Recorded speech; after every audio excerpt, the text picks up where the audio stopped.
é um dever, está devolvendo aquilo que é de Deus. Mas, por entanto, as pessoas podem até se perguntar: poxa, por que eu devolvo o dízimo e a minha vida financeira não anda? Por que eu sou fiel a Deus, mas parece que tudo está amarrado na minha vida? Muitas das vezes, a pessoa, ela devolve o dízimo certinho para Deus, mas ela acha que isso é o suficiente para que o bom tesouro de Deus venha ser aberto na vida dela. Mas tem mais ainda do que isso. Porque não adianta eu devolver a parte que é de Deus, determinada para Deus, e quando eu devolver a parte de Deus, eu não vigiar. Eu não ser um bom administrador do meu próprio salário. Eu não ser um bom administrador daquilo que eu recebo, daquilo que passa nas minhas mãos. Porque se você não administrar o seu salário, Deus não vai administrar, não. Deus concede que você seja abençoado, que você ganhe o dinheiro. Mas quem tem que administrar é você. Por que eu estou falando isso? Eu conheço uma pessoa que era da Casa Verde, quando eu estava lá, e essa pessoa reclamava de dia e de noite. E ela falava: onde é que está Deus? Que Deus não está vendo a minha situação. Eu praticamente vendo o almoço para comprar janta e nada acontece. Eu perguntei para ela: pessoal, um salãozinho da onde ela estava para cá, pequenininho. A pessoa começou a vender mamitex, não, cachorro quente, vendeu mamitex e depois abriu um restaurante. Algumas pessoas já sabem quem é já. E eu fui lá e falei: não, Deus, tem alguma coisa de errado na vida dessa pessoa, porque não é possível. Se é dizimista, ofertante, é impossível o Senhor não abençoar essas pessoas. Eu quero saber o que está acontecendo de errado. E ela falou para mim: olha, pastor, primeiro 2 meses do ano que são terríveis é janeiro e fevereiro, para que ter comércio. Eu consegui fechar com 15 mil reais. Eu falei: opa, peraí, dinheiro está passando na sua mão. Mas vamos lá. E começou a se lamentar e reclamar. E eu falei: olha, deixa eu orar por você. Pessoal, a pessoa tem que orar muito. Manifestou um demônio. E o próprio diabo disse que não poderia mexer na vida financeira dela. Ele tentava parar. Como ela era dizimista, Deus não permitia que ele tocasse na vida financeira dela. E eu perguntei: mas diabo, o que acontece com o padeiro na mão desse povo? O demônio teve que falar para a pessoa acordar, pessoal. O diabo falou: pergunta para ela o que ela faz com o dinheiro dela. Não sabe administrar. Então muitas pessoas, o problema dela não é ganhar dinheiro, é administrar o pouco que ganha. Porque se souber administrar o dinheiro, ter uma boa administração, vai render. Isso é bênção de Deus. Amém? Eu não, por que essa porta aí? Está quente demais aqui dentro, não tem ligar não. Amém, pessoal? Vamos lá. Eu vou ler primeiro para você aqui, em 1 Reis, capítulo 18, versículo 41. Olha o que é a fé. Se não fosse a fé, esse homem não teria sucesso diante de Deus. O título da leitura diz assim: ó, Elias ora para que chova. Então disse Elias a Acabe: sobe, come e bebe, porque já se ouve ruído de abundância de chuva. Subiu Acabe, comeu e bebeu. Elias, porém, subiu acima do Carmelo e, curvando-se para a terra, meteu o rosto entre os joelhos e disse ao seu moço: sobe e olha para o lado do mar. E ele subiu e olhou e disse: não há nada. Então disse Elias: volta assim por 7 vezes. E na 7ª vez disse: eis que se levanta no mar uma nuvem pequena como a palma da mão de um homem. Então disse ele: sobe, diz Acabe, aparelha teu carro e desce para que a chuva não te detenha. Dentro de poucos os céus negreceram com nuvem de vento e caiu grande chuva. Acabe subiu ao seu carro e foi para Jezreel. A mão do Senhor veio sobre Elias, a qual cingiu o seu lombo, correu diante de Acabe até a entrada de Jezreel. Amém, pessoal? Amém. Olha o que aconteceu. Parecia que tudo estava perdido. Elias disse que não choveria naquela terra durante 3 anos e meio. E a chuva é motivo de bênção. A chuva não é maldição. Embora se chove 2 dias, nós vemos na notícia, jornais, as pessoas reclamando da chuva, porque está chovendo muito, vai ter que acordar de manhã debaixo da chuva, vai ter que voltar debaixo da chuva, e esse tempo está feio, esse tempo está ruim. Deus sabe da necessidade de cada um de nós. Imagina se não chovesse aqui em São Paulo. O que aconteceria com a gente? Nós presenciamos aí, alguns meses sem chuva, o nível da represa começou a baixar, a população está entrando em pânico já. Então, quando Deus manda a chuva do céu, é bênção, não é maldição. E para a terra de Israel, nessa época, também era bênção. Porque Elias profetizou, segundo a minha palavra, durante 2 anos, 3 anos e meio, não caiu um pingo de água sobre Israel. E não caiu. E conforme a seca foi se aproximando, as pessoas iam perdendo seu patrimônio, perdendo seus bens. Cavalos, animais morriam de sede, morriam com fome. As cidades não tinham mais águas para beber. As pessoas estavam entrando em desespero. O rei de Israel, que era Acabe, ele começou a ficar desesperado também, porque ele via seus animais morrendo a sede e a fome. Não tinha de onde tirar alimento. E conforme Elias se encontrou com Acabe, chegou o tempo de cessar, o tempo de ser lá em Israel, e Elias se encontra com Acabe e diz: olha, a Geaziona vai até Acabe, diz para ele: pega seu carro, aparelha todos, vai embora, que vai vir grande chuva aí, vai vir tempestade de chuva. Só que Acabe, ele olhava para o céu, estava tudo azul, um calor insuportável, uma poeira, não tinha possibilidade nenhuma de chover naquela época. Mas segundo a palavra de um homem de Deus, a história estava para ser mudada. Por isso você tem que ter cuidado na sua pronúncia, naquilo que você fala diante de Deus. Se você profere palavras de bênção, vai acontecer bênção na sua vida. E se você profere palavras negativas, vai acontecer palavras negativas na sua vida também. Aquilo que você fala, aquilo que você planta, você vai colher. Não importa a situação que esteja passando. Não importa.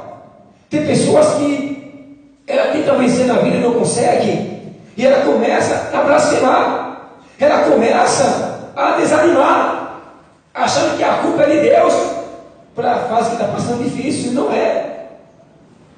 Quando tem muitas pessoas que, em vez de blasfemar ou até mesmo murmurar, elas começam a lutar por sua vida. Elias sobe até o Monte Carmelo, coloca seu joelho no meio das suas pernas e começa a orar a Deus. Ele pede para que seu moço suba até a beira do mar e olha. E ele começa a orar, e você olha, Elias, não tem nada lá, não tem nada. E Elias continua a orar. E ele fala: olha, faz o seguinte, vai 7 vezes lá e vê o que acontece, que eu vou ficar aqui orando. Desculpa, essa minha garganta está meio ruim. Então o que acontece? Esse rapaz sobe 7 vezes, se inclina diante do mar e não vê nada. Olha só, se ele fosse uma pessoa que gostasse de reclamar das coisas de Deus, de reclamar do profeta de Deus, ele teria subido a primeira vez, teria subido a segunda vez, a terceira, a quarta vez, na quinta vez ele ia reclamando. Mas ele não está vendo que não tem nada. Por que eu tenho que dar essa viagem longa todas as vezes, voltar para ele e falar que não tem nada? Está entendendo, pessoal? Qual é a aplicação que Elias passou para Geazi? Sobe durante 7 vezes, vê lá na beira do mar, se inclina e vê se você vê algo. E ele só foi ver alguma coisa na 7ª vez. Foi quando ele olhou e viu uma nuvem. Olha só o que é a fé. Do tamanho da mão de um homem. É nada, pessoal. O que é uma nuvem do tamanho da mão de um homem? Para o país estar morrendo na seca, morrendo de sede, os animais morrendo Mas para a pessoa que não crê, não é nada. Mas para a pessoa que confia em Deus, isso é um grande temporal. Um temporal de bênção. Quando ele chegou para ele, disse: Elias, olha, eu já fui 7 vezes lá, não vi nada demais. Eu vi uma nuvem do tamanho da mão de um homem, lá longe, bem distante, bem pequenininha. Elias percebeu que Deus tinha mandado um sinal para ele. Amém, pessoal? Deus não precisa de muita coisa para te abençoar, não. Deus não precisa de muita coisa, não. Só precisa de obediência à sua palavra e estar andando nos seus caminhos. Só isso. O restante das bênçãos virão sobre a sua vida. Quando ele fala para Elias, eles falam: olha, então fala para cá para correr, que aí vem um grande temporal. Geazi deve ter pensado: poxa, um grande temporal? Eu só vi uma nuvem, tamanho da mão de um homem, e ele disse que veio um temporal. Ele deve estar ficando louco. Mas ele foi. Geazi não falou isso, mas ele pode ter imaginado, porque o ser humano, quando ele tenta conseguir algo que não consegue, que acha que está difícil, em vez de ele continuar, ele começa a reclamar. Aí ele volta para a fila de espera. E quando ele corre para dizer Acabe, quando Acabe aparelha seus animais, começa a ir para a cidade de Israel, o céu começa a escurecer. Foi aí que ele criou verdadeiramente que vinha uma chuva de bênção, que a chuva ia cair sobre aquela cidade. Até então não sabia de nada, não estava esperando nada. Mas quando o homem de Deus profetizou, aconteceu um milagre. A bênção veio a chuva, e junto com a chuva veio a bênção da terra, dos animais, tudo foi beneficiado com a bênção através da chuva. E olha, eu estava lendo aqui em Deuteronômio capítulo 28, e uma coisa muito importante, pessoal, que você não tem que esquecer. Olha, quem conhece a história do rei Ezequiel, onde Isaías falou para ele que ele ia morrer? Nós vemos que quando Deus fala, se você tem uma comunhão com Deus, você pode entrar diante de Deus e fazer a sua petição. Por quê? Nós vemos que o rei Ezequias estava doente de uma úlcera. E quando esse rei, os medicamentos, nada poderia curar esse homem, ele ficava debilitado e viu que não tinha mais jeito. Se a situação estava ruim, foi pior. Veio o profeta, olha só, pessoal. Veio o profeta, um homem de Deus temido em Jerusalém, que era Isaías, e disse ao rei Ezequias: olha, rei, coloca a tua casa em ordem, que você vai morrer. Você não vai escapar dessa enfermidade, é para a tua morte. Se é uma pessoa que não tem muita visão, se é uma pessoa que começasse: ai meu Deus, muito obrigado, Jesus, aleluia, aleluia, eu vou morrer, muito obrigado, Jesus, ele tinha morrido.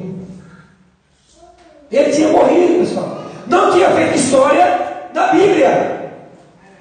Porque muitas das vezes as coisas acontecem na vida da pessoa, nem é Deus que enviou, mas ela recebe aquilo para ela, pega como se fosse de Deus. Veio o mal para a vida da pessoa, ela agarra com as duas mãos e diz: é da vontade de Deus, eu vou passar por esse deserto, eu vou passar por essa eternidade. Quando Deus quiser, eu me saio dessa. Quando Deus quiser, eu me liberto disso, daquilo outro. E sendo que Deus aqui há muito tempo, a pessoa não se ligou ainda, a pessoa que não percebeu, não conhece o Deus que ela serve. Deus jamais vai provar ninguém com doença, na miséria, provação com a vida financeira destruída. Isso não é de Deus, e o povo de Deus tem que ficar atento a isso, tem que acordar. Ah, pastor, mas eu estou passando por alguma, minha vida financeira está destruída, e eu sei que se Deus quiser ele pode mudar, pode. Mas o que você está fazendo para Deus mudar essa história? O que você está fazendo para Deus mudar essa história? Será que Deus quer trazer na vida de ver seu filho passando dificuldade? Será que Deus tem prazer de ver a pessoa na miséria, entrando e saindo na miséria, só com um pedaço de carne quando morde a língua? Será que Deus tem prazer de ver seu filho sofrendo, padecendo necessidade? Não, não tem prazer nisso. Porque quando o Filho de Deus, ele padece, em vez de ele ter dinheiro para comprar uma roupa nova, ele compra no bazar. Ele não está glorificando o nome de Deus. Ele não está bendizendo o nome do Senhor dos Exércitos. Porque na história da Bíblia, eu não vejo Deus pedindo para Moisés, para Abraão, abrir uma tenda e colocar coisas usadas para vender para os seus filhos. Eu vejo Deus poderoso que tem prazer de abençoar o seu povo, tem o prazer de abençoar o seu filho, mas por enquanto o seu filho não tem uma mentalidade aberta para que veja o tamanho que Deus recebe. Tem pessoas, pessoal, que ela é fiel a Deus, é dizimista, é ofertante, mas ela não toma uma decisão diante de Deus, não é determinada. Você quer ver uma coisa? O que é uma determinação? Vem cá, Jailson. Vem cá, meninos, olha só, pessoal.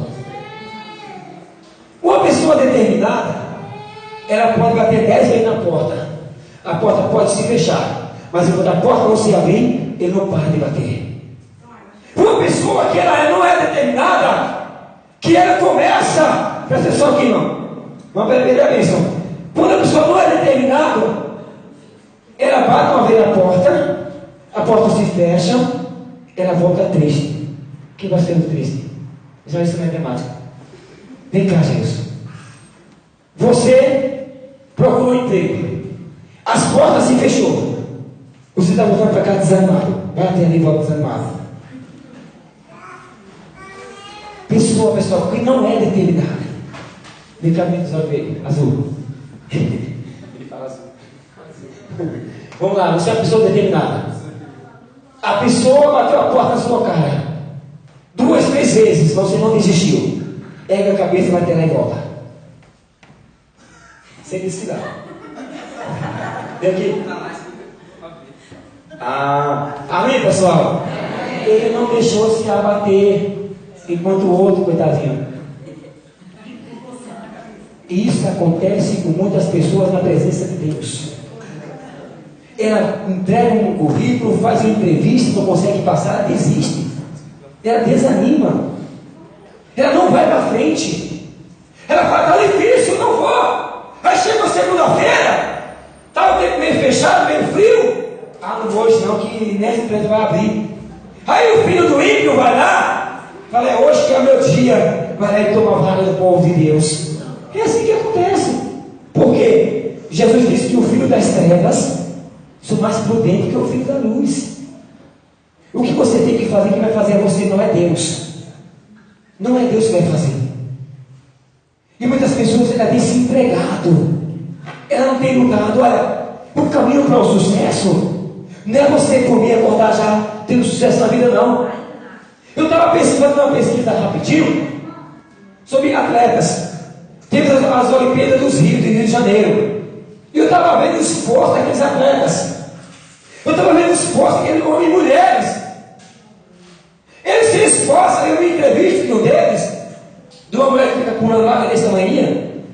Ela falou, olha, eu treino 12 horas por dia. Eu treino no feriado, eu treino no domingo. Não tem dia nem hora para me estar treinando. Só pulando aqueles negócios lá. Sabe para quê, pessoal? Para ser apresentado durante 5 minutos. Ela treina o ano inteiro. Isso é o que? Pessoa determinada. Ela quer ser, ela quer dar o seu melhor. Ela quer fazer o melhor para que ela possa vencer. Quando você está numa batalha, não é para competir, não. Eu vou competir, não. Você tem que entrar para vencer. Vai entrar numa dinâmica, você tem que entrar para vencer. Você tem que ter a certeza que Deus é na sua vida. Você está capacitado para vencer na vida. Amém, pessoal? Amém. Eu vou ler para você aqui, ó, Deuteronômio capítulo 28, versículo 12. O cristão tem que ter esse versículo dentro dele. Tem que estar gravado no seu coração esse versículo. A promessa de Deus. Enquanto você não entender a vontade de Deus na sua vida, você não vai vencer. Você vai entrar na igreja 10 vezes, vai sair 10 vezes, não vai conseguir a vitória da parte de Deus. Por quê? Falta determinação. Seja determinado. Seja um revoltado contra a situação que está te afrontando.